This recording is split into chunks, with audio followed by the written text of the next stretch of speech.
Bienvenidos a este primer encuentro provincial virtual de escritores correntinos. Este evento está organizado por COFAR, por la Biblioteca Profesional Docente y por el Instituto de Cultura de la provincia.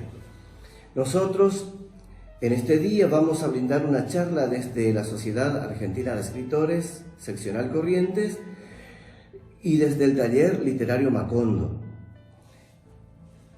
En esta primera charla que vamos a brindar, Dalia de Jesús Romero, escritora, artista plástica, nos va a estar presentando una conceptualización de lo que es la filosofía y la poesía, y nos va a estar demostrando lo que puede lograrse con esta fusión.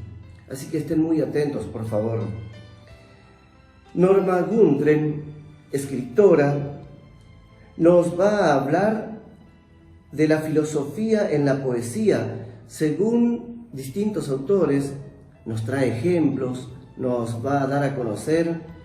Creo que esto va a ser muy jugoso. Don Carlos Soler, médico, escritor, nos va a hablar del lenguaje en la filosofía y en la literatura. Nos va a plantear el hombre abstracto y por el otro lado el hombre concreto. Estén muy atentos. Gloria Pino Cuadros, nos va a hablar de la disputa que existe entre la filosofía y la poesía. Habremos de recabar entonces en que estos dos lenguajes tienen puntos de contacto que va a producir efectos fabulosos en nuestra mente, y lo van a desarrollar de la siguiente manera. Hola, buenos días. Iniciaremos este conversatorio con distintas definiciones de poesía y filosofía. La poesía es una composición literaria que se concibe como expresión artística de la belleza por medio de las palabras, en especial aquella que está sujeta a la medida y cadencia del verso. Otra definición. Poesía es un género literario que se caracteriza por ser la más depurada manifestación por medio de la palabra, de los sentimientos, emociones y reflexiones que puede expresar el ser humano en torno a la belleza, al amor, la vida o la muerte. Poesía proviene del latín poesis y esta a su vez del griego poiesis, que significa hacer, materializar. Es una cualidad de lo ideal o lo lírico. Ahora en la definición de filosofía. Filosofía, conjunto de reflexiones sobre la esencia, las propiedades, las causas y los efectos de las cosas naturales, especialmente sobre el hombre y el universo, el conocimiento, la moral, el ser, la verdad, etc. La filosofía, propiamente dicha, nace con los primeros pensadores griegos. Otra definición. Filosofía es un conjunto de razonamientos lógicos y metódicos sobre conceptos abstractos que tratan de explicar las causas y fines de la verdad, la realidad, las experiencias y nuestra existencia.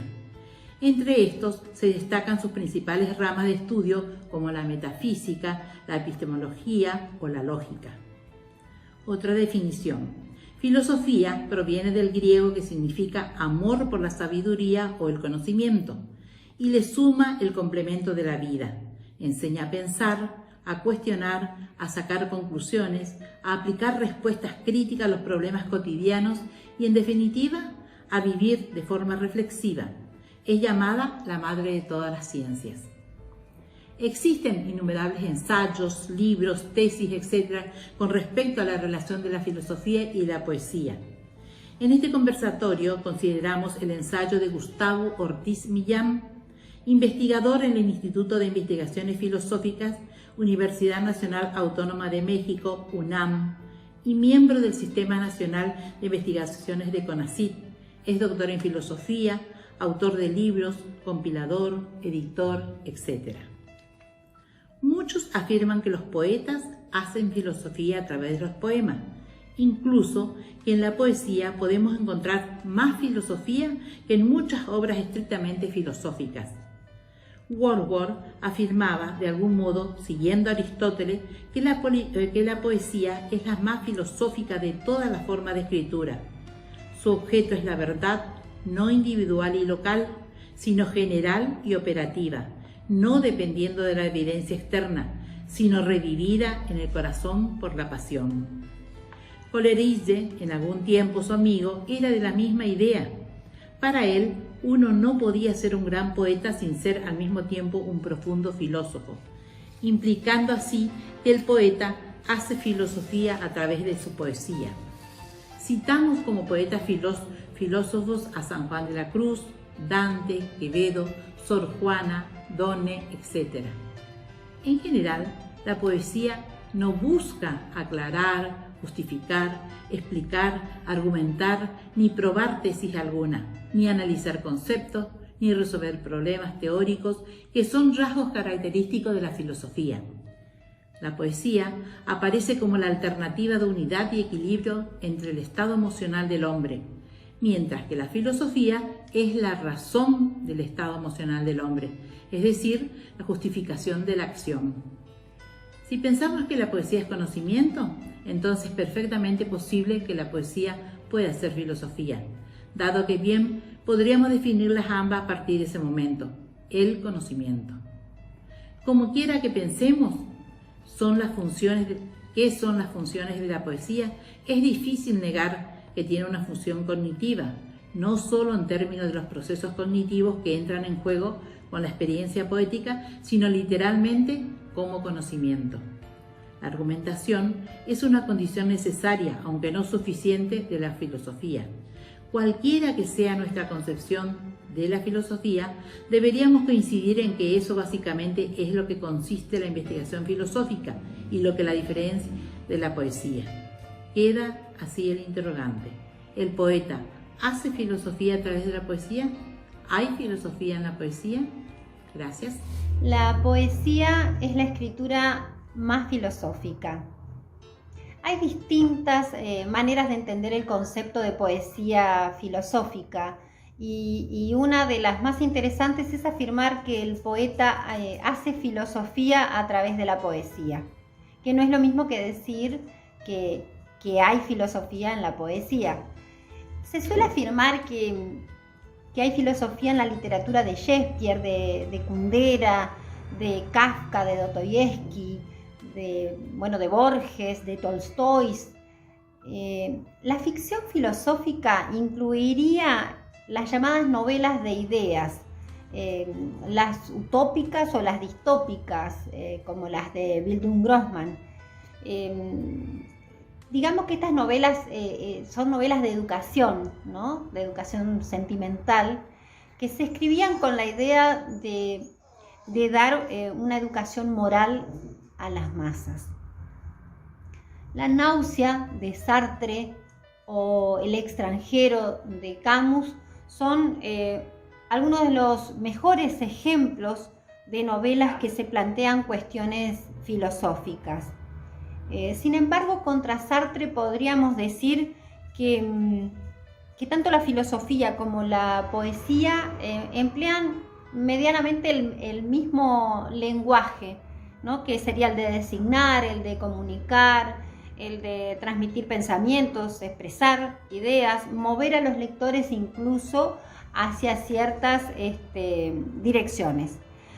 Digo esto porque Sartre él rechazaría la idea de que la poesía nos da algún tipo de conocimiento, puesto que para él la poesía no se refiere a nada. Mucha poesía como la épica, la religiosa, la erótica y hasta la política son puramente designativas. Y yo creo que la poesía filosófica podría estar bajo esta categoría.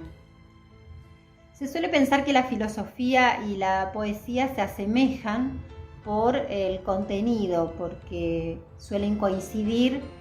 Con frecuencia se habla de los mismos temas, como por ejemplo, el sentido de la vida, de lo sagrado, el amor, la muerte, las pasiones, la identidad personal, y muchos de estos temas en ocasiones los catalogamos como filosóficos. Iris Murdoch, ella afirma que el literato deja librado o deja deliberadamente algunos de los temas como para que el lector pueda intervenir. En cambio, el filósofo suele tratar de aclarar las teorías y los conceptos.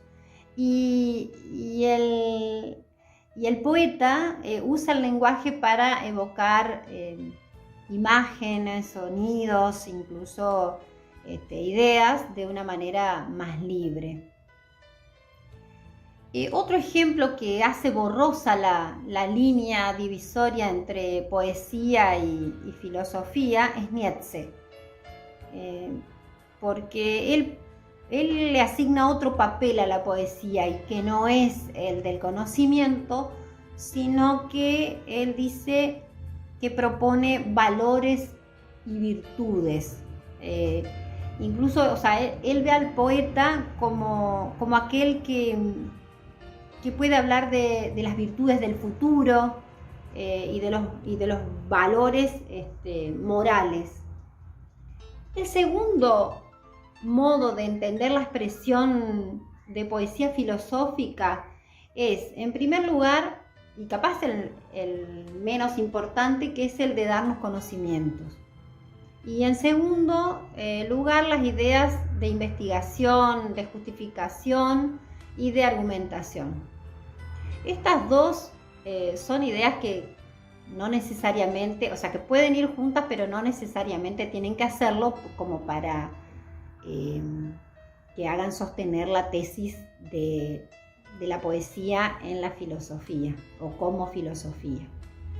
En definitiva, si pensamos que la poesía es conocimiento, entonces tendríamos que perfectamente decir que es posible que la poesía pueda ser filosofía.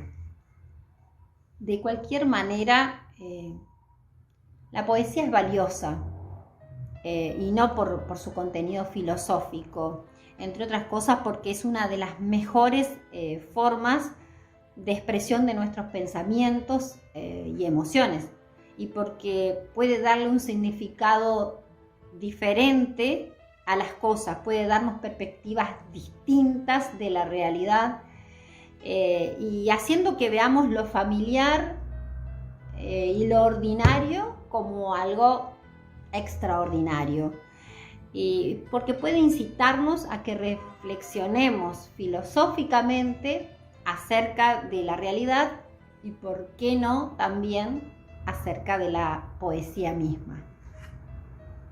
La filosofía tiene en su discurso, donde busca la verdad, el develamiento, un sistema cerrado, complejo, racional, un lenguaje abstracto, donde el ser humano común y corriente queda fuera. Es un hombre abstracto. La literatura crea otro tipo de lenguaje, donde incluye al hombre de carne y hueso. El hombre de la literatura, según Miguel de Unamuno, Bilbao, 29 de septiembre de 1864, Salamanca, 31 de diciembre de 1936, es un hombre concreto y su ser tiene una extensión particular, lo real, lo vital, en el proyecto de hacerse a sí mismo. Tenemos una biografía única, es un proyecto abierto. No sabemos lo que nos va a pasar, la vida cambia completamente, se pasa de la felicidad a la tristeza, de la muerte de un ser querido a un nacimiento de un hijo o un nieto. Somos nosotros y nuestras circunstancias. La literatura habla generalmente sobre este hombre concreto. El hombre de los sistemas filosóficos es un hombre que no es de aquí ni de allá, no es de esta época ni de otra, no tiene patria, no tiene sexo. Esto es lisa y llanamente una idea. Esto no es un hombre. Unamuno era racionalista, pero una crisis personal en 1897 cambió su forma de pensar y desechó a la razón. Para captar la vida se necesita la voluntad. No recurre a la razón, sino al deseo. Esto crea angustia, desasosiego, rompe su equilibrio. Esto es existencialismo. Sintetizando, la vida bien orientada necesita de la razón como de la vida concreta. Las dos juegan el mismo papel. Eso se llama racio-vitalismo. Es la propuesta de otro español, Ortega y Gasset. Razón vital no abstracta. La razón piensa la vida, no cuestiones metafísicas, sino la propia vida, que mide el corazón del hombre. Debe distinguir lo bueno de lo malo, hacer la crítica, que justamente es el significado de este término. Usar la razón para no creer en tontería. La literatura puede enseñarnos con extraordinaria belleza y aclarar la mente. La vida no está hecha, vamos haciendo día a día. La literatura regocija el alma, la acaricia. Descubrimos un universo inmenso, una faceta del infinito, la más glamorosa de todas, sin lugar a dudas. Existe desde época remota una disputa entre la filosofía y la poesía, de tal modo que podemos decir que existe un deseo filosófico y un deseo poético. Si bien la filosofía surge de la duda, el interrogante, la búsqueda de una respuesta y una verdad a través de una metodología estricta como lo es la investigativa o la argumentativa, la poesía es la respuesta en sí misma. Puede surgir una respuesta poética sin que exista un interrogante previo, y eso determina que los filósofos consideren a la poesía como algo alejado de lo racional, como las sombras de la cual ellos deben separarse, ya que el poeta se aferra a lo que él mismo considera como ensoñación o delirio poético. Eso que lo lleva a mirar mucho más allá de la realidad, una visión mucho más allá de lo meramente visible. De otra forma, esta disputa lleva a que muchos filósofos descarten definitivamente a la poesía como un elemento válido para tratar temas filosóficos, y otros la utilizan como método de ejemplificación o articulación de temas filosóficos como la vida, la muerte, las pasiones, el amor, la belleza. Así tenemos, por ejemplo, a Platón, que en la alegoría de la caverna, en la búsqueda del conocimiento, la sabiduría y la soberanía de la filosofía, él desecha totalmente a los poetas porque los consideran locos, irracionales, aferrados a eso que debe ser desechado. Pero en otra obra, como en Fedro sobre la belleza o en El banquete, para tratar sus temas filosóficos sobre la belleza y el amor, hace uso de algunos elementos poéticos, es decir, que retoma a la poesía como una herramienta para tratar sus temas filosóficos. Por su parte, Aristóteles, por ejemplo, considera que la poesía es la forma más filosófica de escritura que existe. Wittgenstein, filósofo del lenguaje, explicita que él debería haber escrito su obra en versos, y es más, que toda la poesía, toda la filosofía debería ser escrita en verso. Esto, de igual manera, no significa que la filosofía no pueda ser explicada de otra manera, que no utilice herramientas poéticas, ni que toda poesía deba ser considerada como poesía filosófica.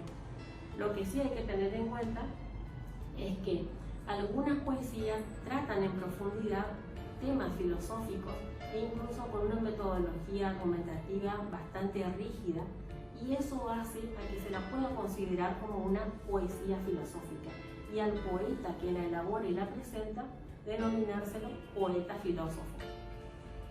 No obstante ello, la tesis y la teoría de la poesía y la filosofía surge de otra teoría y tesis que es la literatura y la filosofía, que considera que la filosofía puede ser explicada a través de la literatura.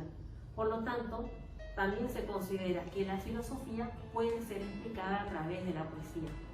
Así hay autores como Camus, Sartre, Simone de Beauvoir, que hicieron uso de algunos elementos poéticos de la prosa poética, también de la novela y del ensayo, para expresar temas filosóficos.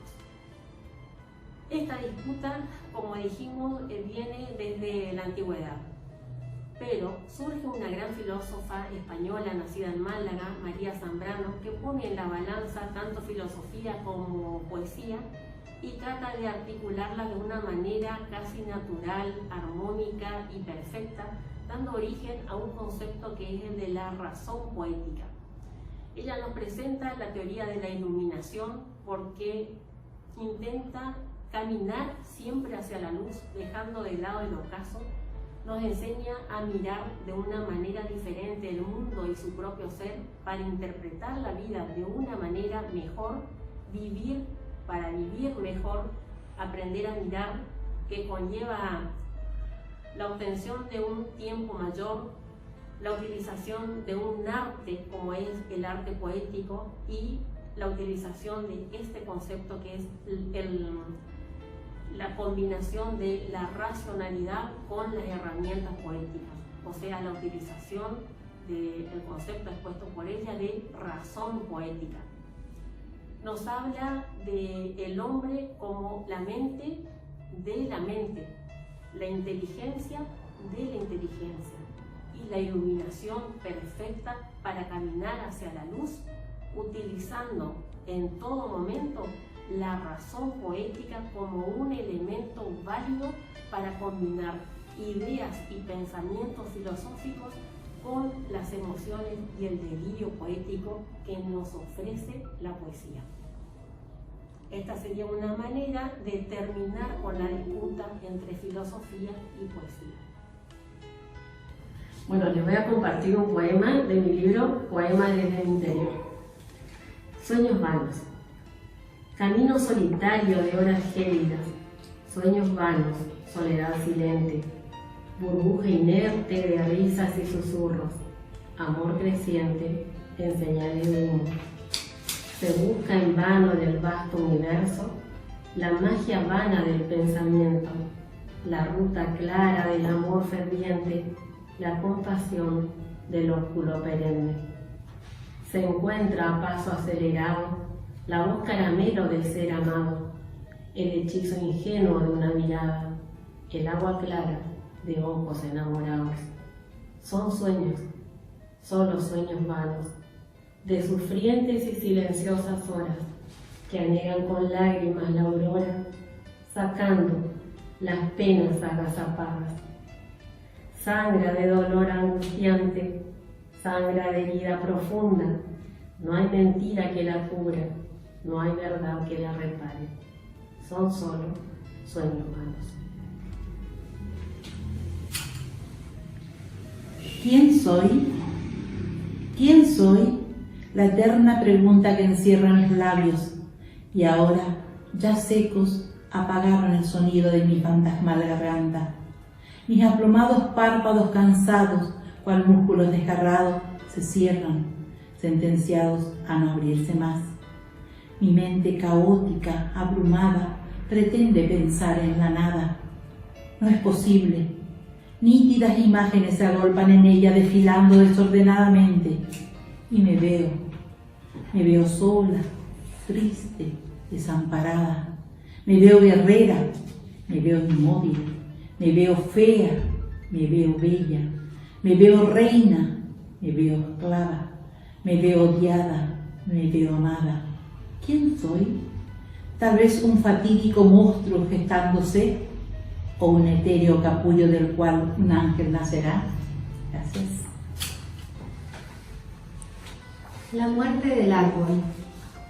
¿No tienes en quién pensar? Es lo que creo realmente. Con esa actitud demente, queriendo ganar lugar, nos quedamos sin respirar. No creo que sea desidia, ni tampoco por envidia. La sociedad te condena. Habrás de pagar tu pena si cometes herejía. Caminando sin dudar, actúas con arrogancia. Es terrible la ignorancia que demuestras en tu andar. ¿Por qué no buscas amar? Ya que esta vida es tan corta, parece que no te importa. Pero ¿qué pasa contigo, clavando cual enemigo ese puñal en la horta? Allí se queda sumiso, sufriendo solo en silencio. Ya no será providencio de frutos sin preaviso. Con sus ramas hasta el piso, ya no tendrá primavera. No sombreará la vereda, solo esperar se difume. Ya no tendrá su perfume, ni tampoco quien lo agreda. Gracias. Soy un yo, solo eso soy. Todo lo otro está fuera de mí. ¿En dónde te encuentras? ¿Por dónde caminas? Falsas memorias pelean un olvido. Las 4 paredes que forman un círculo, mi cuarto, mi alcoba. El sueño se muere por no ser cumplido. Una siesta dormido, llegué hasta su casa.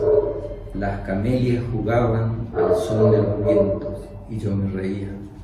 Algo había en su pelo, algo cambió su mirada, algo deleitó a mi deseo, más de 1000 palabras nos dicha, era una sonrisa. Y mi yo regresaba al encuentro de donde había salido. Prometí con mis rezos cumplir a un Dios demolido. Yo soy un yo entre miles, millones, sabio y prudente, soberbio y malévolo, un granizo de éteres, lamento del mundo, fantasma que esparces pedazos de banalidades. Listo.